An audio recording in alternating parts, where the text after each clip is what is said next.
नमस्कार, आप सभी का स्वागत है एनडीटीवी राजस्थान पर। मैं हूं आपके साथ शुभेंदु सिंह। राजस्थान में सांसद विकास निधि को लेकर बड़ा सियासी विवाद खड़ा हो चुका है। राजस्थान में बीते दिनों विधायक निधि में कथित तौर पर कमीशन खोरी का मामला सामने आने के बाद अब सांसद विकास निधि के गलत इस्तेमाल मामले को लेकर बीजेपी कांग्रेस पर सवाल खड़ा कर रही है। राजस्थान कांग्रेस के 3 सांसदों झुंझुनू के बृजेंद्र ओला, चुरू से राहुल कसवा और भरतपुर की संजना जाटव पर आरोप है कि उन्होंने अपने आकाओं को खुश करने के लिए सांसद निधि का पैसा हरियाणा के कैथल के लिए स्वीकृत किया।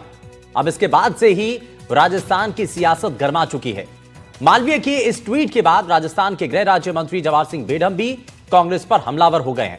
दरअसल कैथल से कांग्रेस के राष्ट्रीय महासचिव और राज्यसभा सांसद रणदीप सुरजेवाला के बेटे आदित्य सुरजेवाला विधायक है और उधर कांग्रेस सांसदों ने पलटवार कर कहा कि अनुशंसा करने का अधिकार है। गलत सही है, अगर ये इस मामले को लेकर के जो भी चीजें हैं वो जांच करना जिला प्रशासन का काम है। गलत है तो उन पर सरकार कार्रवाई करे। खैर, इस मामले को लेकर सियासत तेज हो चुकी है, लेकिन सवाल यह कि क्या राजस्थान की जनता की मेहनत की कमाई किसी दूसरे क्षेत्र बल्कि दूसरे राज्य में लगाना क्या सही है? और इस मामले को लेकर के टीकाराम जूली और तमाम राजनीतिक दलों के नेताओं की तरफ से क्या बयान दिए गए हैं, जरा वो आपको दिखाते हैं। 3 सांसद राहुल कसवा जी, बृजेंद्र ओला जी और हमारी भरतपुर की सांसद संजना जी को अपना राजनीति में हित साधना था। उनकी वकालत रणदीप सुरजेवाला जी केंद्रीय नेतृत्व को करेंगे। मुझे तो लगता है कि ये पदाधिकारी भी बने हैं कांग्रेस में, तो ऐसा तो नहीं है कहीं एमपी लैड के बदले में पदाधिकारी उनको बनाया हो। आप पहले भी सांसद रहे हैं, अब भी सांसद हैं। आप एमपी लैड को पढ़िए, उसमें जब तक सांसद महोदय रिकमेंडेशन नहीं करेंगे, नोडल अधिकारी की क्या हैसियत है कि वो कहीं पैसा रिलीज कर देगा। इसमें हमें बुआती है कि आप राजनीतिक दबाव में काम कर रहे हैं। बड़े नेताओं की चापलूसी और खुश करने के लिए इस तरह का कृत्य आपने किया है। राजस्थान की जनता से आपको माफी मांगनी चाहिए। देखिए,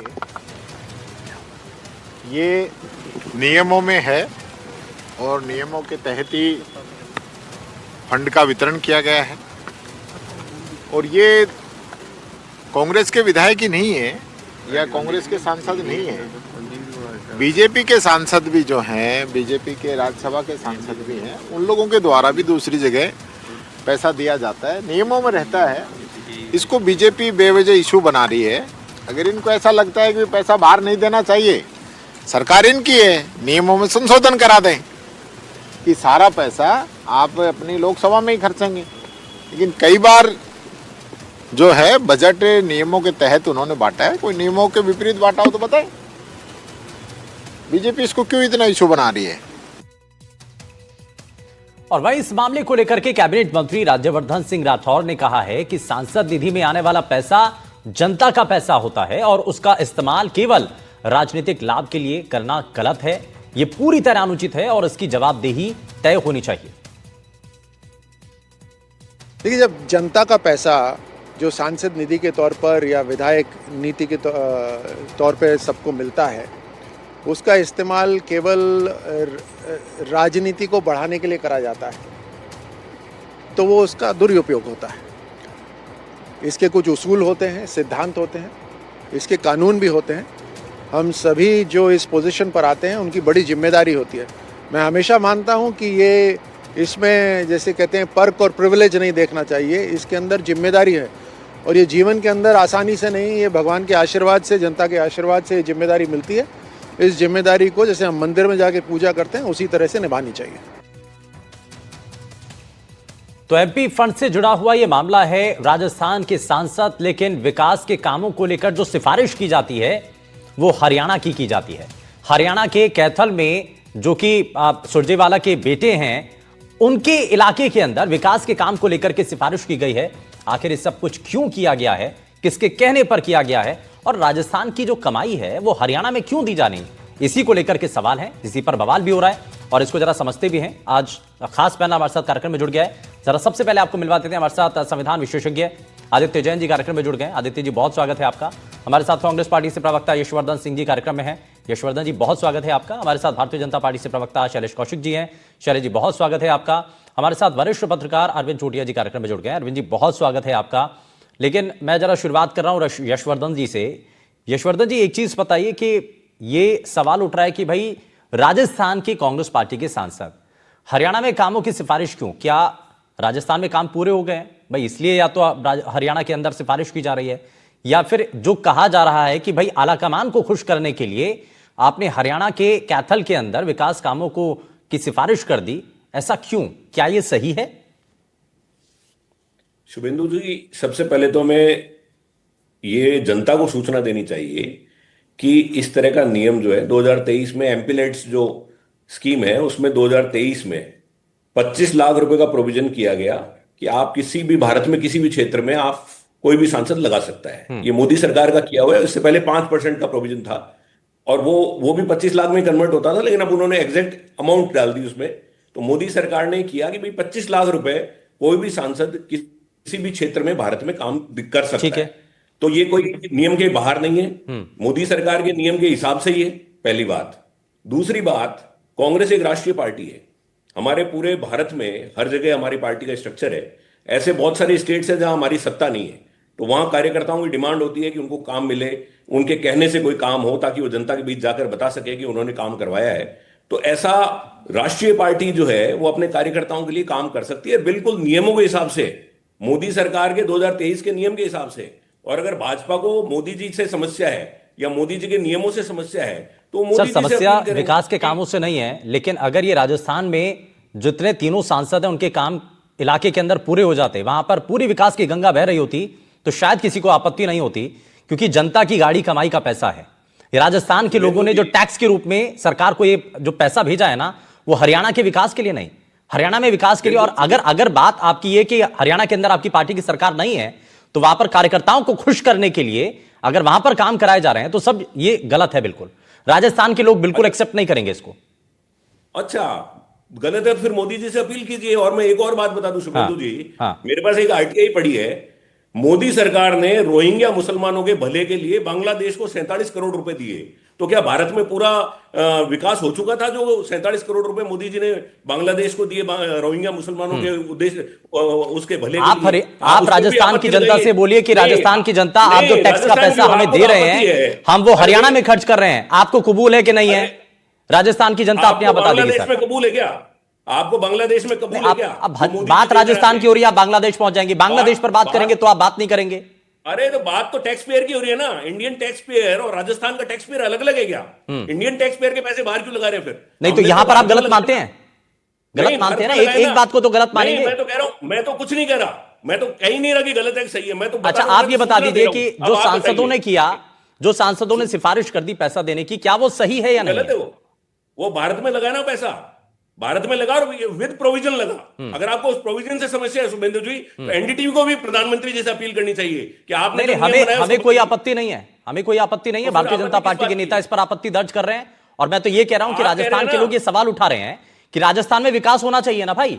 और मैं भारत की यशवर्धन जी उठा रहा हूं कि रोहिंग्याओं को मोदी जी ने पैसे क्यों दिए? मैं भारत का टैक्स पेयर हूं। मैं शैलेश जी को इसमें जरा जोड़ लेता हूं। शैलेश जी को इसमें जोड़ लेता हूं। शैलेश जी बताइए, वो ये कह रहे हैं कि साहब इसमें मोदी सरकार ने प्रोविजन दिया और इसमें तय सीमा में एक फंड एलोकेट कर दिया कि इतनी सीमा में आपको खर्च करना है। तो कह रहे हैं कि राजस्थान की जनता का अगर जो पैसा है वो हम हरियाणा में खर्च कर रहे हैं तो ये देश के लिए खर्च हो रहा है।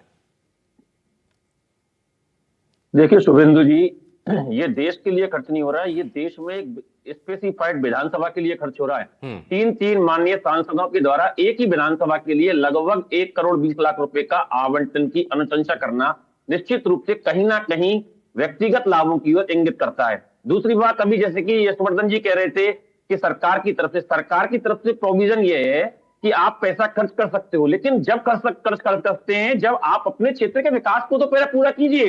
तो बिंदु जी, मैं आपके चैनल के माध्यम से बताना चाहूंगा कि जो संजना जाटव जी हैं, संजना जाटव जी ने 143 कार्यों की अनुशंसा की थी, जिसमें से 37 कार्य केवल अलवर भरतपुर से सांसद हैं, अलवर जिले के लिए उन्होंने अनुशंसा की है 37 कार्यों की, और वही 37 कार्य पूरे हुए आज तक। भरतपुर जिले में संजना जाटव एक कार्य पूरा नहीं करवा पाई है। उनके लिए जो 9.1 करोड़ एलोकेट राशि थी उसमें से केवल 3.89 करोड़ खर्च कर पाई है।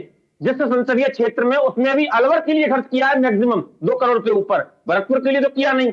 दूसरी तरफ जिन राहुल कसवा जी की बात कर रहे हैं, वो अपने 8 करोड़ की राशि एलोकेट में से केवल 6 कार्ड पूर्ण करा पाए 11,63,000 के, और जो झुंझुनू से सांसद, माननीय सांसद है, वो केवल 6 कार्ड पूर्ण करा पाए अब तक 38,62,000 के। तो ये माननीय सांसद जो राजस्थान में जिस संसदीय क्षेत्र से चुन के आए हैं, उनमें केवल कोई 38 लाख, कोई 11 लाख कार्य पूर्ण करा पाए।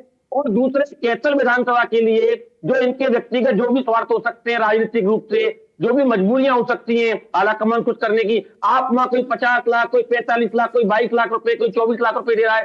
तो ये राजस्थान की जनता के हक के साथ खुली खुल्लम लूट है कांग्रेस पार्टी की, कांग्रेस के सांसदों की। ये राजस्थान के वोटरों के साथ धोखा है, उस संसदीय क्षेत्र के वोटरों के साथ धोखा है। काउंटर रिएक्शन भी ले लेते हैं। यशवर्धन जी को मैं वापस से जोड़ रहा हूं। शैलेश जी, आप हमारे साथ बने रहिए। यशवर्धन जी, आप जरा जवाब दीजिए। वो कह रहे हैं कि सर ये देश विकास से परे हट करके ये पार्टी विकास के लिए काम हो रहा है। आपने एक स्पेसिफिक विधानसभा को चुना, और किसकी विधानसभा है वो सबको पता है। कैथल में ही विकास क्यों, बाकी आगे पीछे कहीं क्यों नहीं? शुभेंदु जी, मैं दर्शकों को बता दूं हाँ। कि एमपी अपनी रिकमेंडेशन करता है और फिर जो राजस्थान सरकार जो होती है वो उन रिकमेंडेशंस को पूरा करवाती है। तो अभी जो भाजपा के मेरे माननीय प्रवक्ता हैं, उन्होंने इस बात की पोल खोल दी कि एमपी जो रिकमेंडेशन करते हैं राजस्थान सरकार वो काम ही नहीं करवाती है। शायद हो सकता है इसलिए कि वो विपक्ष के सांसद हैं, इसलिए वो काम नहीं करवाते। जब रिकमेंडेशन हो गई और काम नहीं हुए तो राजस्थान सरकार का फेलियर है ना। वो तो नहीं, रिकमेंडेशन आपके सांसदों ने दी कि नहीं? राजस्थान सरकार है, राजस्थान सरकार है ना एग्जीक्यूटिंग एजेंसी। ये बता रहे हैं ना कि इतने काम इन्होंने करवाने थे, उनमें से इतने हुए ही नहीं, तो वो तो आपका फेलियर है। तो आप राजस्थान सरकार का फेलियर बता रहे हैं, मोदी सरकार के नियमों के खिलाफ जा रहे हैं। तो ये भाजपा कर क्या रही है? खुद की पोल खोल रही है क्या? खुद ही की सरकार की पोल, खुद ही के नेता की पोल। मोदी जी ने 25 लाख का प्रोविजन कर दिया, वो इनको गलत लग रहा है, तो मोदी जी से शिकायत कीजिए। राजस्थान सरकार कैथल में क्यों किया जा रहा है? ये इतना जवाब दे दीजिए। आप सारा घुमा फिरा करके बात कर रहे हैं यशवर्धन जी, लेकिन इतना बताइए कैथल में क्यों कर रहा हूं? ये हरियाणा में किसी और जिले के अंदर क्यों नहीं करते? अरे तो आप नियम चेंज करवा दीजिए ना। नहीं, नियम चेंज करने की जरूरत ही नहीं है सर, नियम तो बिल्कुल ठीक है, लेकिन कैथल में क्यों किया जा रहा है? या तो हरियाणा के अंदर फंड की कमी है, या तो कैथल के अंदर क्यों चुना जा रहा है? सांसद वहीं पर क्यों चुन रहे हैं? कैथल को क्यों चुन रहे हैं? शुभेंदु जी, मोदी सरकार ने प्रोविजन किया हुआ है कि नहीं किया? तो कैथल के लिए थोड़ी दिया है सर प्रोविजन? दर्शकों को बताइए पहले। आप कैथल के लिए थोड़ी दिया है? ऐसा प्रोविजन है क्यों? भारत में नहीं है क्या कैथल? नहीं तो कैथल को ही क्यों चुन रहे हैं? आप नहीं, आप मुझे बताइए, भारत में नहीं है क्या कैथल? आप क्यों कैथल में? अभी आपने शुरुआत में एक लाइन कही कि हमारे कार्यकर्ता जहां पर हमारी सरकार नहीं है, ये आपकी लाइन है यशवर्धन जी। आप ये कह रहे हैं कि जहां पर हमारी सरकार नहीं, हमें अपने कार्यकर्ताओं को खुश करने के लिए ये करना पड़ता है, तो कार्यकर्ताओं को खुश करने के लिए राजस्थान का पैसा देंगे क्या? अरे नाम लेने से घबरा क्यों रहे? नहीं, मैं कह रहा हूं कि आपको अगर पैसा खर्च करना है, आप राजस्थान का पैसा अपने कार्यकर्ताओं को खुश करने के लिए क्यों दे रहे हैं? सिर्फ इतना सा सवाल है। शैलेश जी को मैं जरा जल्दी से जोड़ रहा हूं। शैलेश जी जरा जवाब दीजिए, बताइए। वो ये कह रहे हैं कि भाई कैथल क्या देश का हिस्सा नहीं है? देखिए शुभेंदु जी, बिल्कुल कैथल देश का भी हिस्सा है, कैथल के लोग भारत के भी नागरिक हैं, लेकिन हर सांसद की, हर निर्वाचित जनप्रतिनिधि की अपने क्षेत्र के जो जनता है जिसने उसको चुना है, उसके प्रति प्राथमिकता है। अगर आप उस क्षेत्र के विकास को संपूर्ण कर देते हैं, उस क्षेत्र में विकास की आवश्यकता नहीं है, तो निश्चित रूप से केंद्र सरकार के द्वारा प्रावधान है। अगर दूसरी जगह अपने बजट खत्म ना हो, इसके लिए दूसरी जगह दे सकते हैं, लेकिन केवल इसलिए कि आपने अपने क्षेत्रों में तो झुंझुनू के माननीय सांसद के द्वारा 6 कार्य, कसबा के द्वारा 2 कार्य, और संजना जाटव जी के द्वारा कितने कार्य कराए गए, तो आप इस पैसे को वहां देकर किन स्वार्थों की पूर्ति करना चाहते हैं, और क्यों राजस्थान की जनता को और अपने क्षेत्र की जनता के हितों को आप गिरवी रख रहे हैं कैथल विधानसभा के लिए? ठीक है, अच्छा मैं इसमें थोड़ा सा आगे बढ़ता हूं। मैं इसमें आदित्य जैन जी को भी जोड़ रहा हूं। हमारे साथ अरविंद सर भी कार्यक्रम में बने हुए हैं। अरविंद जी, मैं आता हूं आपके पास भी। मैं आदित्य जी, एक चीज बताइए, एमपी लेड को लेकर के जो खर्च की बात है, उसमें कुछ प्रावधान दिए गए हैं कि आपको कैसे, हम हालांकि ग्राफिक्स के जरिए भी दिखा रहे हैं अपने दर्शकों को कि एमपी क्या कर सकते हैं, कहां पर खर्च कर सकते हैं, कहां पर नहीं कर सकते हैं, है ना। जैसे धार्मिक स्थल पर खर्च नहीं कर सकते हैं, लेकिन शमशान की जो भूमि है उसको थोड़ा सा बनवाने के लिए खर्च किया जा सकता है। ऐसे कुछ प्रोविजन होते हैं। जो जिसका हवाला दे रहे हैं यशवर्धन जी कि 25 लाख रुपए खर्च कर सकते हैं सालाना, उसका भी एक प्रावधान है। एक ऐसी स्थिति भी है कि भाई जब आपदा आ जाए तो उस वक्त भी आप मदद कर सकते हैं, ये भी प्रोविजन है इसके अंदर। लेकिन आदित्य जी, ये सवाल तो बड़ा लाजमी सा है, और राजस्थान के लोग भी ये पूछेंगे कि भाई या तो हमारे इलाके में विकास हो गया हो, जो सांसद हैं माननीय, उन्होंने अपने इलाके में विकास कर दिया हो, पूरा विकास हो गया हो, तो उसके बाद आप दूसरे शहर में भी करिए, दूसरे राज्य में कर लीजिए, देश का हिस्सा, कोई आपत्ति नहीं। लेकिन जब हमारे इलाके के अंदर सड़कें नहीं बन रही हैं, जब हमारे इलाके के अंदर विकास के काम नहीं हो रहे हैं, तो दूसरे राज्य में अगर पैसा जा रहा है तो राजस्थान के लोगों को आपत्ति होगी। जी जी, आपका सवाल बहुत ही महत्वपूर्ण है और मैं इसमें बताना चाहूंगा, कुछ बैकग्राउंड देना चाहूंगा स्कीम का। जब 1993 में ये स्कीम लागू की गई, जब लाई गई उस टाइम पे सरकार द्वारा, केंद्र सरकार द्वारा, तो इसका स्पष्ट एक प्रावधान था और स्पष्ट ऑब्जेक्टिव ये था स्कीम का कि जो मेंबर्स ऑफ पार्लियामेंट है उनका लोकल एरिया डेवलपमेंट जो फंड है उनके लिए दिया जाता है। जो लोकल एरिया जिससे वो, जहां से वो नियुक्त होकर आते हैं, जहाँ जो उनकी कॉन्स्टिट्यूएंसी है, तो किसी और कॉन्स्टिट्यूएंसी में पैसा खर्च किया जाना ये कितना लाजमी है, कितना संवैधानिक तौर पे वैलिड है, ये मैं बता सकता हूँ स्पष्ट तौर पे ये बिल्कुल नहीं है। और ऐसी कोई गाइडलाइंस नहीं है केंद्र सरकार की, मोदी सरकार की, कि ये किसी और एरिया में भी ये फंड यूज किया जा सकता है। जो 2013-23 की बात कर रहे हैं यहाँ पे पैनलिस्ट और बोल रहे हैं 2013 में अमेंडमेंट लाया गया, उस अमेंडमेंट में कहीं भी ये नहीं बोला गया कि वो पैसा आप किसी और कॉन्स्टिट्यूएंसी में यूज किया जा सकता है। इससे संबंधित सुप्रीम कोर्ट के भी विभिन्न निर्णय हैं।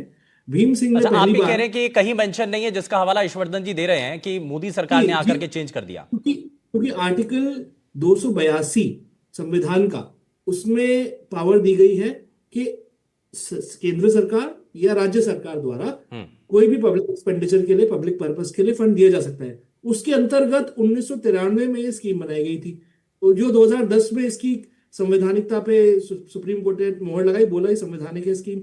उसके बाद 2023 में जो मोदी सरकार गाइडलाइंस लेके आई, उस गाइडलाइंस में यह था कि जो डिसबर्सल ऑफ फंड्स है, जो फ्लो ऑफ फंड्स है, वो सही तरीके से लोगों तक पहुंचे, उसके लिए गाइडलाइंस लाई गई थी। उसके अलावा मैं आपको दो चीजें और बताऊं कि इसमें पावर दी गई है आरटीआई फाइल करने की।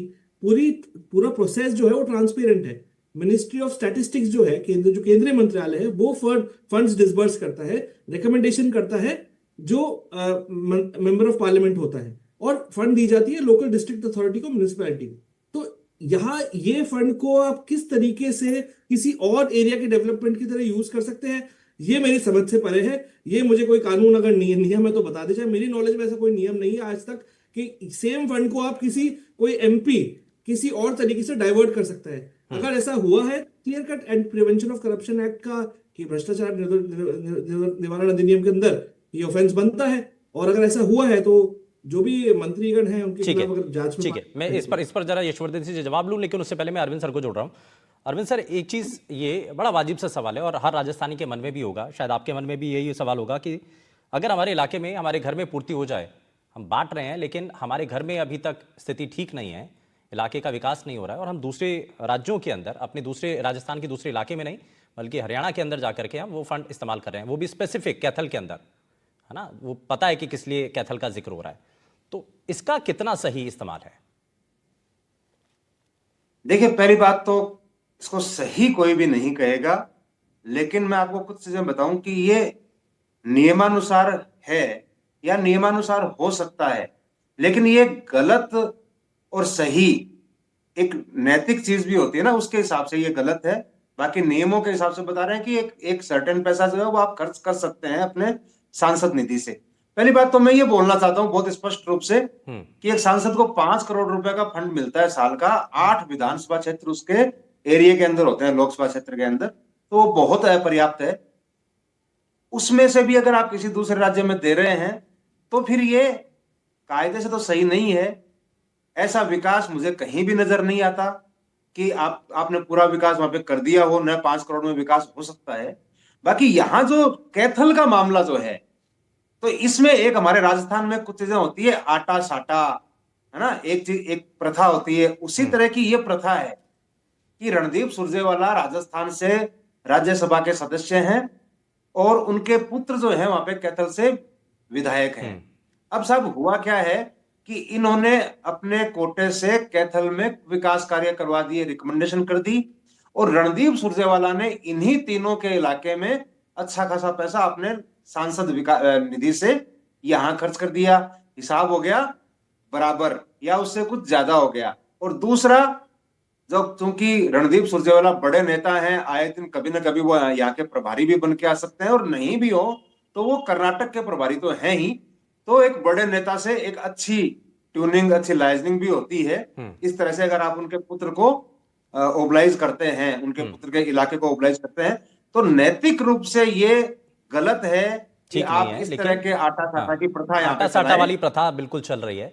ठीक है, इसमें मैं यशवर्धन जी को जोड़ रहा हूं। यशवर्धन जी, आटा साटा ये की बहुत प्रथा को मान महत्वपूर्ण रहे चीज हैं? है, ये बहुत महत्वपूर्ण चीज है, इसकी जांच होनी चाहिए और पूरे एमपी लेड की जांच होनी चाहिए कि कौन कौन सांसद जो है वो किस तरह से इसका दुरुपयोग कर रहा है, क्योंकि इसका नाम ही सांसद का विवेकाधीन कोटा है। हाँ। इससे ये पता चलता है कि इनका विवेक है या नहीं, इनके विवेक की स्थिति क्या है, इनका इनका लेवल क्या है सांसदों हाँ, का, ठीक ये है। किस तरह से खर्च करते हैं अपने ठीक है। पैसे को, जनता के पैसे को, क्योंकि इनके विवेक के अंदर है और कोई हाँ। खर्च कर नहीं सकता उसको। एक दिन सिफारिश कर दी, अच्छा, वो कर दी। एक सवाल ये भी आ जाता है और सर, जो एक सवाल अरविंद सर, एक सवाल ये भी आ जाता है, यशवर्धन जी भी कह रहे हैं और कांग्रेस पार्टी के नेता भी कह रहे हैं कि साहब हमने तो सिर्फ सिफारिश की है, बाकी तो सरकार जाने, अधिकारी जाने। भाई अगर आपको ठीक नहीं लगता मत करिए। नहीं, मत करना अलग चीज होता है, ये करना ही गलत है ना। वो तो नियमों के अनुसार वो तो कर देंगे। हाँ। अगर नियम है 10% का नियम है हाँ। तो करेंगे ना, क्या गलत है उसमें? हाँ, गलत लेकिन भी ऐसा नहीं है, करना ठीक नहीं है, लेकिन नैतिकता के वो हिसाब से ठीक नहीं है। गलत, बाकी उसको ऑब्लाइज आप किसी सही को नहीं कर रहे हैं तो वो बात गलत नहीं अलग है। ठीक वो है। नियमानुसार सही नहीं है, लेकिन उसको सही नहीं ठहराया जा सकता, हाँ। मेरा कहने का मतलब। ठीक है, ठीक है। यशवर्धन जी को इसमें जोड़ रहा हूं। यशवर्धन जी जवाब दीजिए सर। इसमें दो तीन चीजें हैं, एक तो इसमें आदित्य जी ने एक बात कही और दूसरा ये कि साहब अगर अधिकारी, आप जो कह भी रहे थे कि अधिकारी इसमें ना दें, सरकार के हाथ में पावर है, मत करे, लेकिन सिफारिश तो आपने कर दी ना, बात तो नैतिकता की है। जी, मैं पहले तो आदरणीय आदित्य जैन साहब वाली बात को मैं बता देता हूं कि एमपीलेट्स गाइडलाइन 2023, इसकी पीडीएफ गूगल पे उपलब्ध है, कोई भी दर्शक डाउनलोड करके पढ़ सकता है। इसके पैरा 3.1.2 उसमें स्पष्ट है कि एक सांसद अपने यूजुअल रीजन के बाहर देश के कहीं भी, देश में कहीं भी विकास कार्यों की अनुशंसा कर सकता है। ये 3.1.2 में है। और दूसरा 3.1.2.1 स्पष्ट करता है कि ऐसे कार्यों के लिए प्रति सांसद रुपए 25 लाख प्रति वित्तीय वर्ष की सीमा आदित्य तय जी है, आता हूं। आपदा के अलावा। तो ये पूरी तरह लीगल है, इसमें कहीं कोई इशू नहीं है। और अगर लीगल नहीं होता तो इनकी अनुशंसा कोई मानता ही नहीं। जैसा अरविंद जी ने कहा, कोई मना नहीं कर सकता। अगर सांसद ने अनुशंसा की है और उसका विशेषाधिकार, उसका अधिकार है और उसको दी हुई है, अगर कोई लिमिट दी हुई है तो करवा सकते हैं। दूसरा जो पॉलिटिक्स है, पॉलिटिक्स में गिव एंड टेक का मामला है। कल को हो सकता है हमें भी, हमारे झुंझुनू को या संजना जी के एरिया को कोई पैसे की जरूरत हो और हमारे किसी सांसद के पास पड़ा हो तो वो दे सकता है। और विकास एक ऑनगोइंग प्रक्रिया है शुभेंदु जी, विकास कभी भी कंप्लीट नहीं। यशवर्धन जी एक बात अरविंद जी ने और कही थी। शुभेंदु जी, हाँ, शुभेंदु अरविंद जी ने एक बात और कही थी कि इसमें प्रभारी बन करके आ जाएंगे तो ऑब्लाइज करना उस वक्त ज्यादा जरूरी हो जाएगा। वो एक अलग, मैं उस कुतर्क के और जवाब दे रहा हूं कि विकास कभी भी पूरा नहीं होता है, वो एक ऑनगोइंग प्रोसेस है। मोदी जी ने भी 100 स्मार्ट सिटी बनाने की घोषणा की थी, बनी थोड़ी कोई भी नहीं बनी, लेकिन चल रहा है ना। और मोदी जी ने वो गांव भी गोदी में दिए थे, गोद दिए थे सांसदों को, गोदी से उतरे ही नहीं कभी। उनकी जाके हालत देख लीजिए, मोदी जी के खुद के निर्वाचन क्षेत्र में जाकर मैं जरा जल्दी से एक रिएक्शन इस पर, आदित्य जी काउंटर रिएक्शन था आपका, बताइए जी। 3.1.2 का यशवर्धन जी ने इसका बोला, इसका हवाला दिया। तो 3.1.2 में ये लिखा है कि an elected member of parliament can also recommend works anywhere in the country outside the usual region in which he or she can recommend work as mentioned in 3.1.1 subject to the following condition. इसकी दो condition दी गई है, ये भी पढ़ना जरूरी है। There shall be a ceiling of 25 lakh in a financial year per member of parliament for all such recommendation. ठीक है। Second, in case of calamity, a member of parliament can contribute in the MP LED fund for work in the affected areas. मतलब MP LED fund से नहीं, वो अगर कोई personal contribution देना चाहे तो वो MP LED फंड को दे सकता है दूसरे एरिया के विकास के लिए। जो फंड आ रहा है मिनिस्ट्री से, वो खाली उसके कॉन्स्टिट्यूएंसी के डेवलपमेंट, इलाके के विकास के लिए है, संसदीय क्षेत्र के लिए है। ये आपदा की परिस्थिति नहीं है, इसलिए इसका हवाला आदित्य जी दे रहे हैं। चर्चा तो अंतहीन है, लेकिन इसको फिलहाल यहीं रोकना पड़ेगा, समय इतना ही है। बहुत बहुत शुक्रिया सभी खास मेहमानों का कार्यक्रम में शामिल होने के लिए, अपना कीमती समय देने के लिए। लेकिन सांसदों के फंड को लेकर के जो फंडा है वो समझ से थोड़ा सा परे, लेकिन राजस्थान की जनता ये पूछ रही है कि साहब हमारे संसदीय क्षेत्र में कितना काम हुआ है जो आप दूसरे राज्य में विकास के काम करवा रहे हैं। रुक एक छोटे से ब्रेक के लिए, आप कहीं मत जाएगा, बने रहिए एनडीटीवी राजस्थान के साथ। नमस्कार।